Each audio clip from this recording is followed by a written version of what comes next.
Aujourd'hui, vidéo un peu particulière puisqu'on ne va pas parler d'un sujet en particulier, mais j'ai pu m'entretenir avec 4 personnes, que ce soit des youtubeurs ou des fans de Formule 1. Je leur ai posé à chacun 5 questions, donc au total vous aurez 20 réponses aux questions. C'est la deuxième vidéo consacrée aux 3 ans de la chaîne, avec un petit peu de retard, j'ai eu quelques problèmes au montage. Je vous laisse donc avec cet entretien.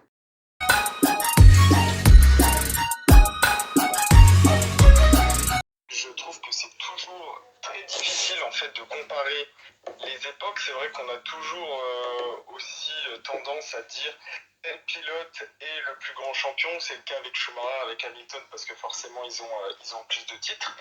Mais c'est toujours difficile parce que par exemple un Juan Manuel Fangio n'avait pas du tout à sa disposition le même matériel. Donc déjà je pense que c'est un premier élément à prendre en compte. Alors si je devais faire une équipe, je pense qu'il faudrait un pilote qui soit, je dirais, très rapide sur un tour, en tout cas sur l'exercice des qualifications. Un pilote qui permette du coup d'avoir une mise au point, je dirais, très précise de la voiture. Et en même temps, un pilote dans sa gestion de la course, une gestion de course intelligente, un pilote qui soit stratégique.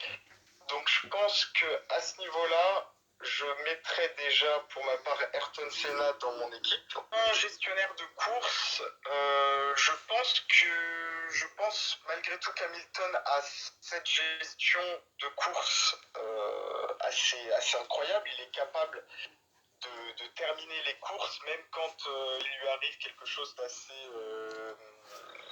voilà, un pépin ou quelque chose. On l'a vu par exemple à Imola l'an passé. Une équipe, c'est pas évident, donc faut réfléchir au niveau du management. Parce que Ferrari, du temps de la période de Schumacher, Barrichello, dans les années 2000, c'était une équipe vraiment extrêmement solide avec un Jean Todt à sa tête qui était vraiment la tête pensante avec Ross Brown. Donc ouais, je mettrais Ferrari.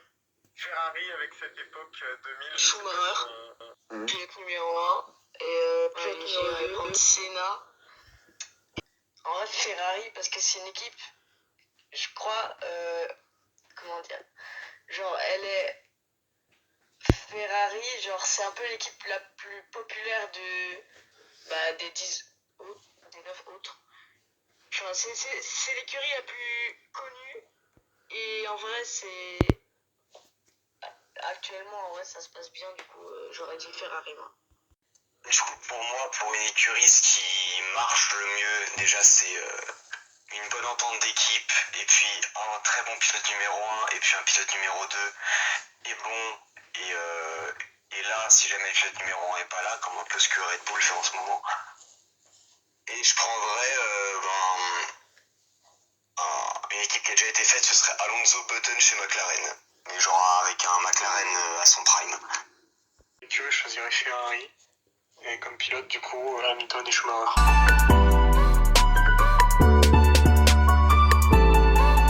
C'était une sombre Imola en 94 avec le crash de Senna et celui de Ratzenberger aussi. L'accident de Jules Bianchi, au 2014, qui a permis d'intégrer le halo. J'étais contre à la base le halo, mais on voit que finalement c'est très utile et indispensable. Un grand moment, ce serait le podium d'Adélaïde en 93. Je trouve qu'il cloue finalement toute la période Prost-Senna où on se rend compte, Senna se rend compte à ce moment-là que le duel entre les deux se termine. On sent qu'une page se tourne. Voilà, Prost met fin à sa carrière à ce moment-là. Senna, qui avait toujours en tête de battre Alain Prost, se rend compte aussi qu'il va devoir se trouver un nouveau challenge, un second souffle en quelque sorte. Et je pense que c'est un moment marquant, lié aussi à Imola 94, où on voit dans son tour de qualification qu'il adresse aussi un message à Alain Prost, donc vraiment les deux événements sont liés. Et je pense que ouais, c'est un sacré moment d'histoire. L'événement que j'ai vu en direct, c'est celui entre Hamilton et Verstappen. Moi, l'événement le plus marquant, moi j'aurais vraiment dit ça.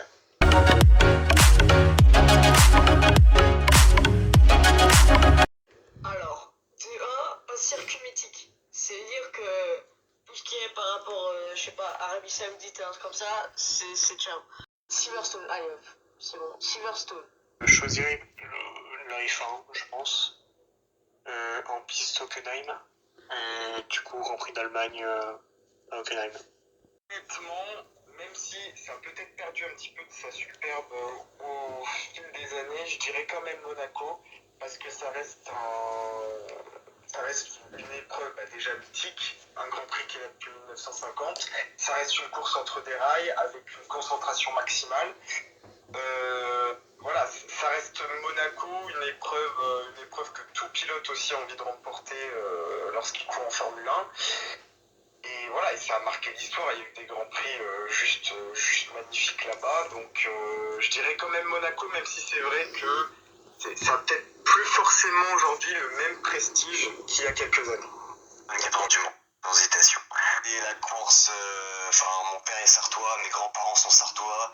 C'est la première course que j'ai vue de ma vie et ça me fait rêver, ça me fera toujours rêver. Pour moi, c'est la plus grande course de tous les temps.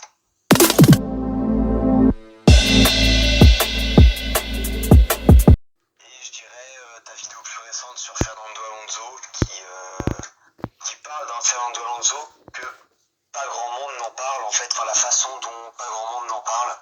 Et je trouve que ça faisait du bien d'entendre ça et je suis d'accord avec toi sur le sujet.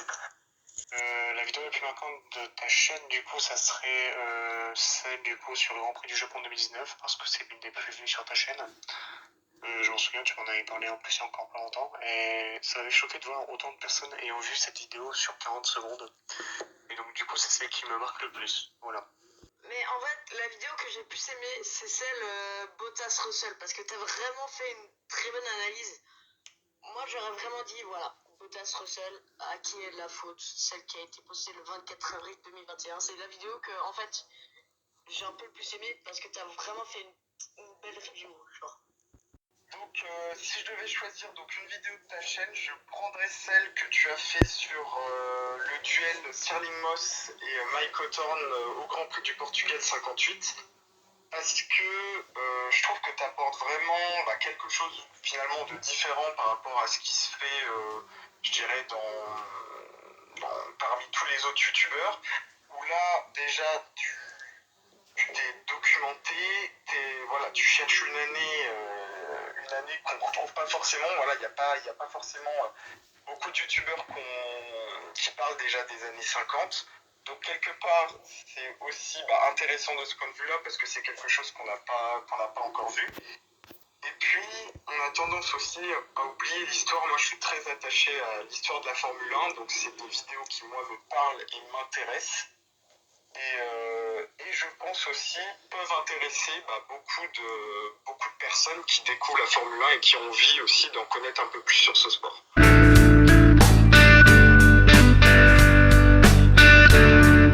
Je pense qu'en premier, déjà, c'est évident, je prendrais Fernando Alonso, parce que c'est Fernando. Je pense qu'en deuxième, je prendrais un pilote du style Niki Lauda. Dans le style à toujours vouloir passer la sécurité en premier, quoi que ce soit, à toujours être là à calculer chaque détail. Je pense qu'il peut être très intéressant avec beaucoup d'histoires à raconter. Malheureusement, il n'est plus là, évidemment. Et je pense qu'un Rubens Barrichello, pour savoir comment était réellement Michael Schumacher en interne chez Ferrari, et voir si vraiment il s'est fait écraser un peu par exemple Pierre Gasly chez Red Bull, ou si c'était un petit peu plus une grande famille ou quoi que ce soit.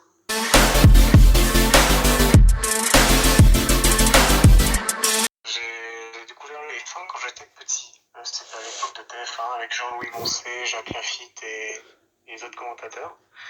Et au fil du temps, en fait, on va dire que c'était un peu hypnotisant au début. Je me souviens encore des voitures rouges, principalement. Bon, en même temps, tu demandes à un enfant de dessiner une Formule 1 et te le fera rouge, comme disait Enzo Ferrari.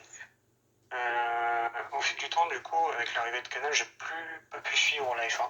Donc, du coup, de 2014 à 2018, j'étais sans Formule 1. Et je me suis rappelé qu'un jour, quand j'étais petit, je regardais du coup la Formule 1. Et c'était à ce moment-là que j'ai dit à mes parents, j'ai envie de regarder la F1 sur Canal, et donc du coup j'aime bien partager ça avec vous. Et donc du coup c'est à partir de là que me dire que l'esprit F1 s'est réinstallé dans ma famille, et donc du coup c'est à partir de 2018 que j'ai repris la F1, mais je connaissais déjà d'avant.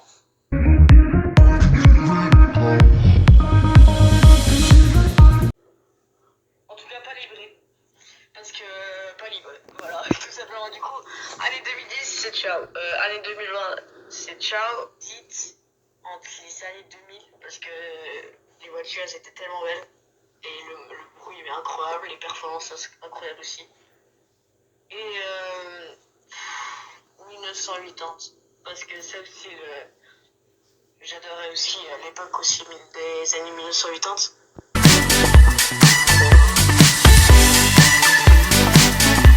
Choisir un pilote, je dirais Carlos Sainz. Parce que Carlos, il a une approche, je trouve, il est beaucoup dans l'analyse, dans quand il doit piloter, dans son approche lors d'un week-end. On sent que c'est un pilote qui construit au fur et à mesure. Il est assez, je pense qu'il a une approche finalement assez, pas d'un ingénieur, mais en tout cas une approche plus cartésienne que par exemple à Charles Leclerc qui va avoir peut-être un talent pur un peu plus éclatant. Mais voilà, Carlos c'est quelqu'un, je pense, qui a cette analyse, qui est travailleur, qui n'a pas forcément une facilité, je dirais, de base en tant que pilote, mais qui avec son travail arrive à construire les choses petit à petit. Et pour faire le parallèle aussi avec YouTube, c'est un peu ce qu'on fait tous les deux aussi. Donc je dirais Carlos Sainz.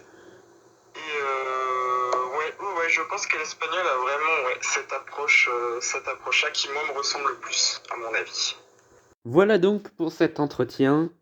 Alors, comme vous avez pu vous en apercevoir, j'ai surtout posé des questions vraiment de réflexion plus qu'autre chose. Enfin, j'avais pas envie de poser des questions qu'on pose tout le temps, genre Verstappen ou Leclerc, ou des trucs comme ça pour le championnat de Formule 1 ou d'autres sports automobiles.